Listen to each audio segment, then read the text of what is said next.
المنظمة منذ 2010.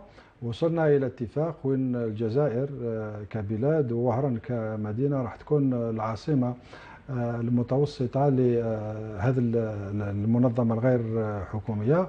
وهذا الشيء راح يجيب منفعة كبيرة أولا لمدينة وهران، ومن بعد راح نوسعوها لكل المدن الجزائرية، وراح نوسعوا هذه التجربة نصدروها لكل البلدان تاع البحر الأبيض المتوسط.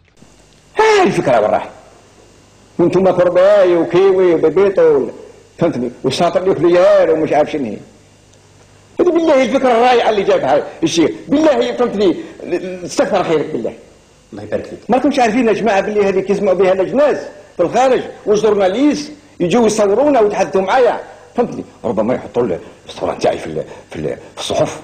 آخر سؤال، الناس يقولوا الصحافة اليوم تقول على كلام رئيس حزب، يقولوا باللي استقبال السي عمر بن يونس لأرنولد شوازينيغر يدخل في إطار استعراض العضلات وباش تخوف المعارضة، هل سي فري؟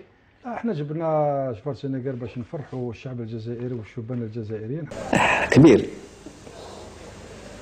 خاطر اخرى راني لو كان نسمع كلمه هذه نرفع الجلسه. جيب لي كورباين، جيب لي ميكي انت هنا.